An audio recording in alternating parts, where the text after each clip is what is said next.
हमारे बच्चों को निगल जाए। हम चाहते हैं हमारे बच्चे इतने मजबूत बने कि दूसरा पक्ष देख करके घबरा जाए।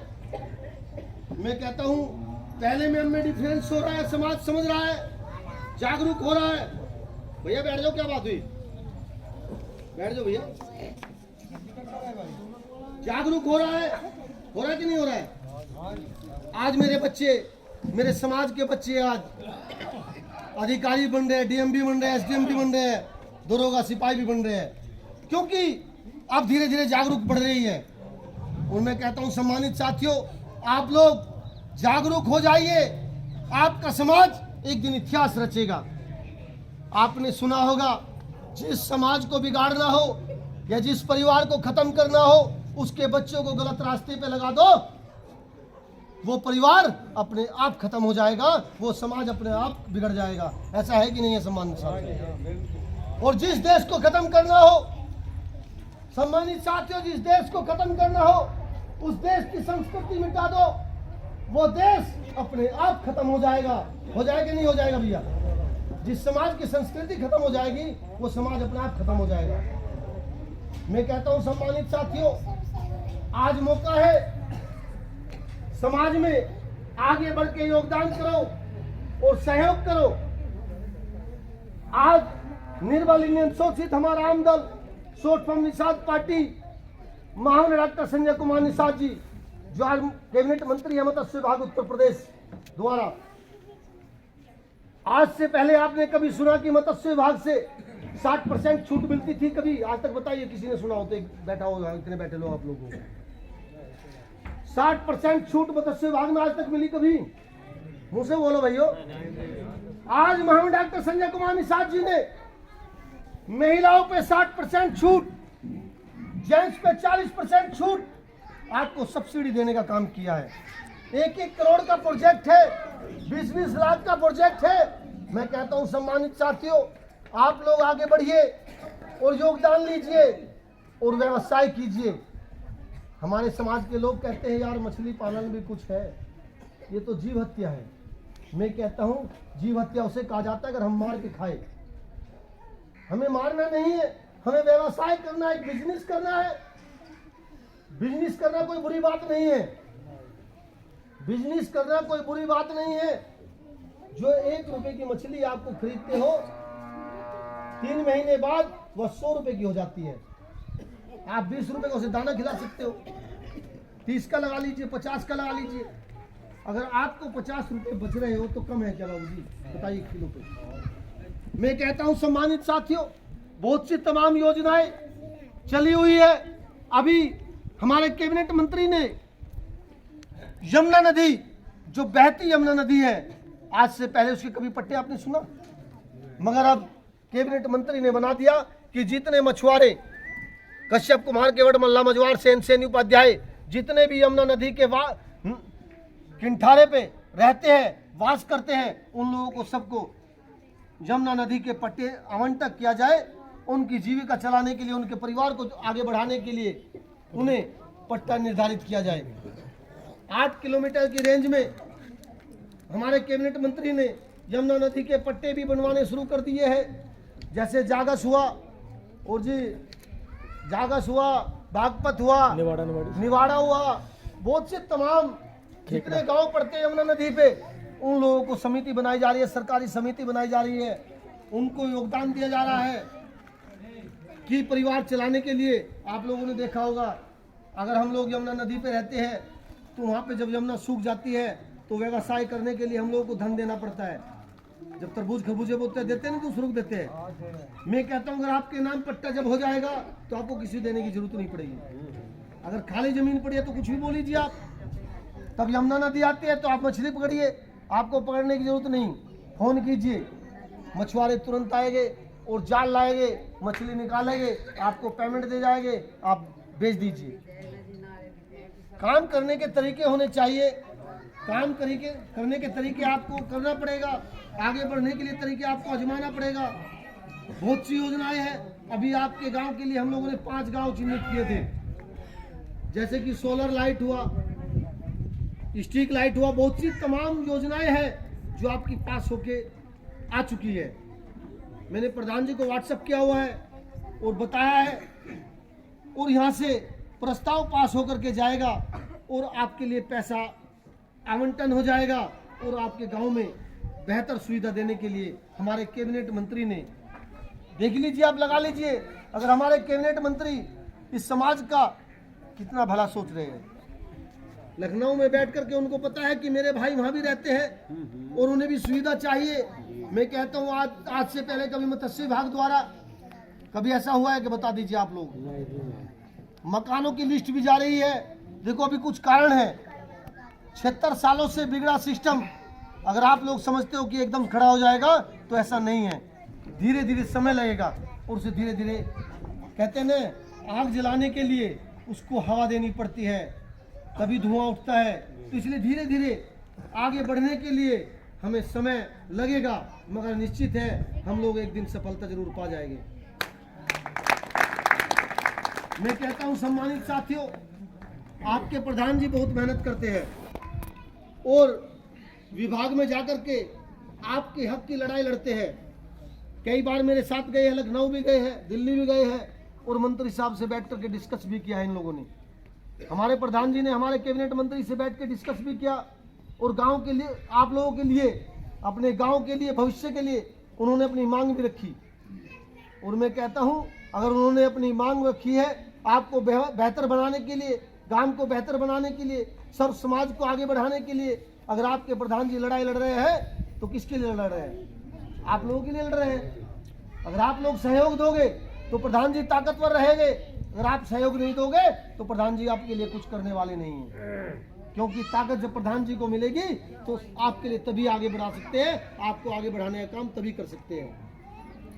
मैं कहता हूं सम्मानित साथियों, आज से पहले आगे बढ़ाने वाला कोई नहीं था, मगर धीरे धीरे, पहले कभी कोई प्रधान बनता था? बताइए आप लोग। आप हमारे प्रधान ही बन रहे हैं, आपके जिले में भी कई प्रधान हैं, जिला पंचायत सदस्य बन रहे हैं, तो अब इन लोगों को जानकारी होगी कि राजनीति एक पैसे का पेड़ है। जिस परिवार में राजनीति का पेड़ लग जाएगा वो परिवार मजबूत हो जाएगा। कहते हैं इस पेड़ को अगर आप रात को भी हिलाओगे तो रात को भी पैसे गिरते हैं, ये राजनीति पेड़ ऐसा होता है। मेरा समाज कहता है कि यार हमें क्या राजनीति करनी है, हमें राजनीति नहीं करनी है, हमें तो मजदूरी करनी है। मैं कहता हूं सम्मानित साथियों, मजदूरी तो हम लोगों की करनी है, मगर सम्मानित साथियों राजनीति भी बहुत जरूरी है, अहम हिस्सा है राजनीति। अगर हम लोग राजनीति नहीं करेंगे तो अपने हक की लड़ाई नहीं लड़ सकते हम लोग। आने वाली जनरेशन है, उनके हक की लड़ाई नहीं लड़ सकते हम लोग। क्या लड़ सकते हैं बताइए आप लोग? अगर हमें लड़ाई लड़नी है तो राजनीति में आना जरूरी है। आज मैं कहता हूं, मैं अपनी बात करता हूं, 5 साल पहले मुझे कोई जानने वाला नहीं था, मगर मैं धन्यवाद देता हूं डॉक्टर साहब को, एक मसीहा बन करके आए और उन्होंने, मैं कहता हूं गुरु नहीं हमारे, वो महागुरु है, उन्होंने हमें सिखाया कि राजनीति कैसे करते हैं। और आज हम लोगों को बताया कि राजनीति से अपने परिवार का भला होगा, समाज का भला होगा, गांव का भला होगा, देश का भला होगा। मैं कहता हूं सम्मानित साथियों,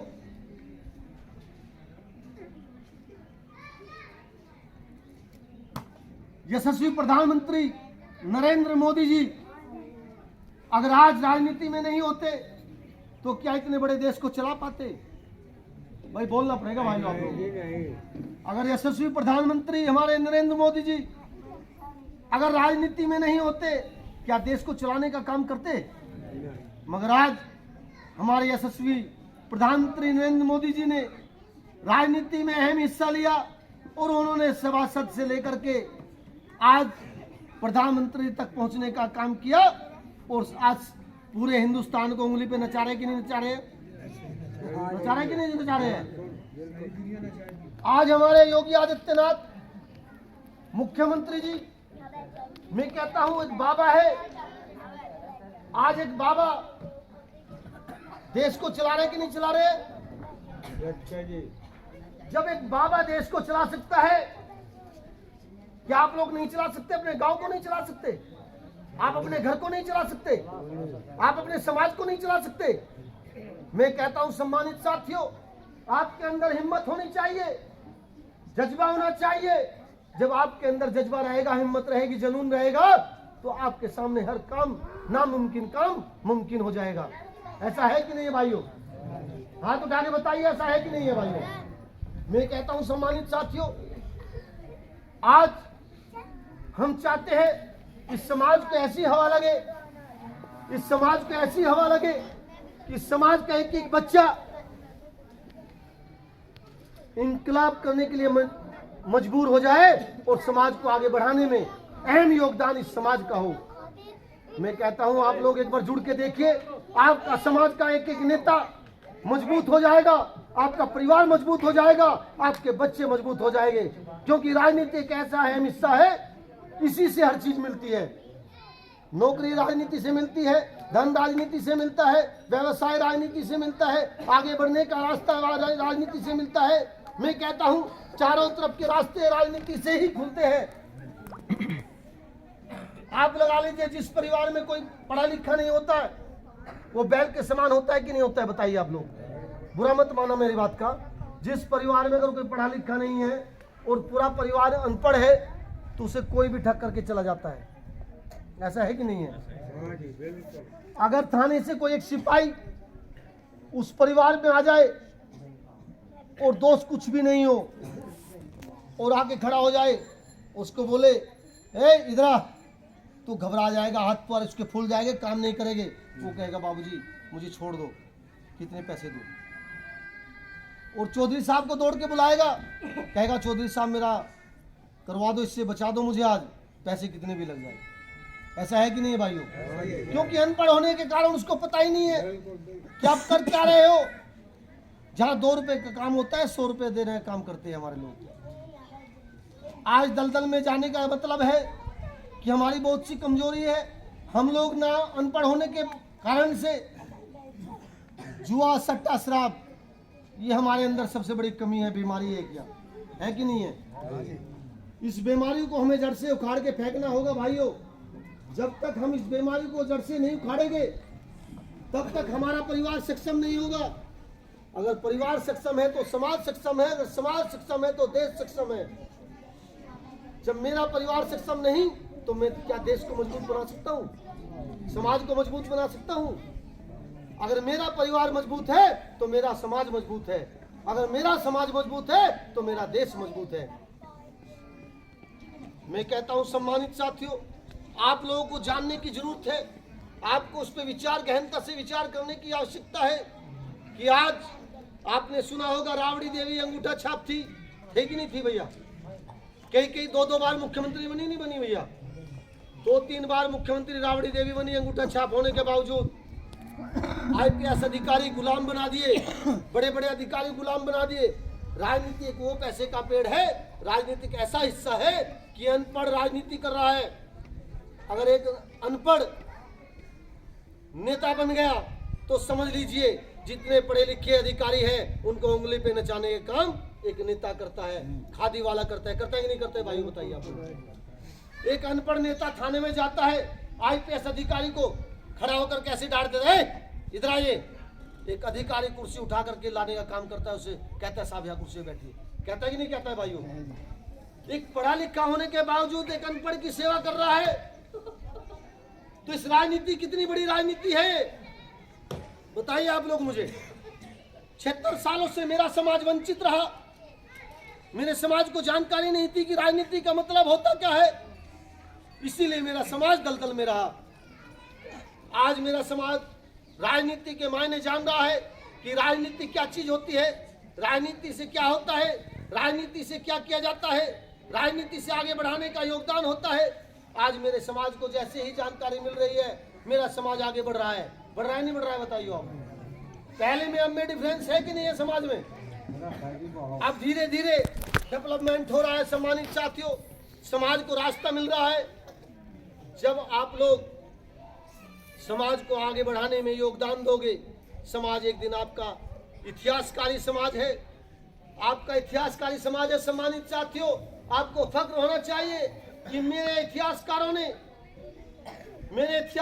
अंग्रेजों को मार मार के भगाने का काम किया, मगर मेरे समाज को आज तक कोई जानता है कि इसके समाज के लोगों ने अंग्रेजों को मार के भगाया?